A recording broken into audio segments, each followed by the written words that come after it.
बार में भगदड़ मच गई। निशा मुझे रोकने की कोशिश कर रही थी, लेकिन मैं अपने आपे से बाहर था। मैं लगातार उन्हें पीटता रहा और फिर निशा का हाथ पकड़कर वहाँ से खींचता हुआ बाहर की ओर लेकर गया। वो कहती रही, छोड़ो मुझे, पर मैंने उसकी एक ना सुनी। मैंने उसे अपनी गाड़ी में बिठाया और उससे कहा, आज के बाद से तुम इस बार में काम नहीं करोगी। उसने तेज आवाज़ से बोला, लेकिन क्यों? तुम्हें क्या मतलब है मैं कुछ भी करूं? आखिर तुम्हें मेरी इतनी फिक्र क्यों है? फिर मैंने उससे बोला, क्योंकि मैं तुमसे प्यार करता हूं। जब वो लड़के तुम्हें गलत नज़रों से घूर रहे थे तो मैं अपना आपा खो बैठा और उन्हें पीटने लगा। निशा ने हैरानी से बोला, क्या कहा तुमने? तुम मुझसे प्यार करते हो, लेकिन मैं तुमसे प्यार नहीं करती। निशा की ना सुनकर मेरा तो दिल ही टूट गया। निशा मेरी गाड़ी से उतर गई और कहने लगी, आज के बाद से तुम मेरा पीछा मत करना। उस वक्त मैं चुप था, लेकिन मैं कहाँ हार मानने वाला था। अगले दिन मैं फिर से निशा से मिलने बाहर पहुँच गया। जब निशा ने मुझे देखा तो वो वहाँ से चली गई।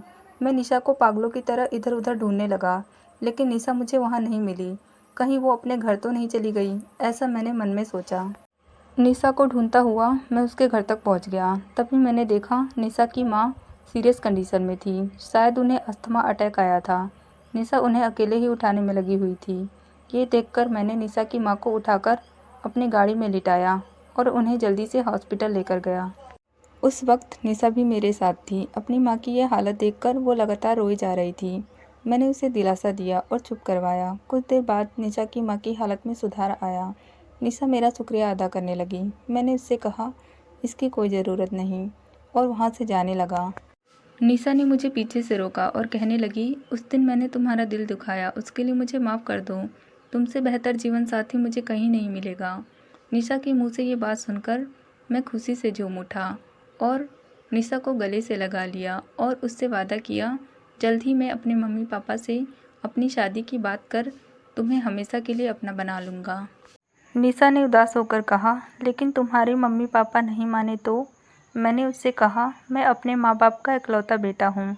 आज तक वो मेरी सारी बात मानते आए हैं, तो मेरी ज़िंदगी के सबसे बड़े फैसले को वो रजामंदी ज़रूर देंगे। फिर मैं निशा को उसके घर छोड़कर अपने घर को आ गया। घर पहुंचते ही मैं मम्मी पापा के कमरे में गया और उनसे कहा, मैंने अपने लिए एक लड़की पसंद कर ली है और मुझे उसी के साथ शादी करनी है।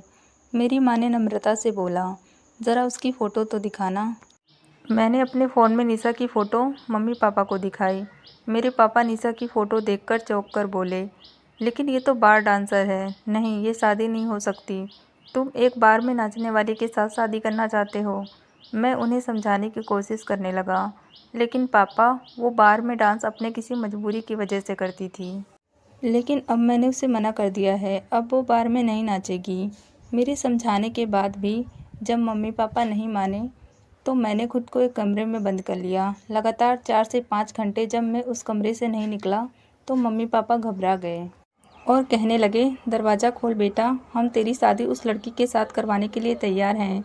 ये बात सुनकर मैंने झट से दरवाज़ा खोला और अपने पापा को गले से लगा लिया।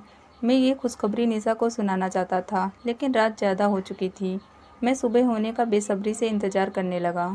सुबह होते ही मैं निशा से मिलने उसके घर जाने के लिए तैयार हो गया। मैं निशा के घर पहुंचा। मैंने अपनी गाड़ी पार्क की और निशा के घर के भीतर गया। वहां का नज़ारा देखकर मैं दंग रह गया। निशा मृत अवस्था में ज़मीन पर पड़ी हुई थी। मैं निशा को पकड़कर ज़ोर ज़ोर से चीखने लगा। रो रो कर मेरा बुरा हाल था। मेरे मन में बार बार बस यही ख्याल आ रहा था कि आखिर निशा ने ये कदम क्यों उठाया। मैंने बात की तह तक जाने की कोशिश की तो मुझे पता चला कि निशा की मौत कैसे हुई। दरअसल मेरे पापा ने ही निशा को मरवाया था।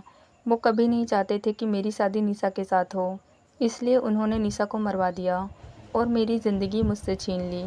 आज मैं सिर्फ उसकी यादों के सहारे जी रहा हूँ।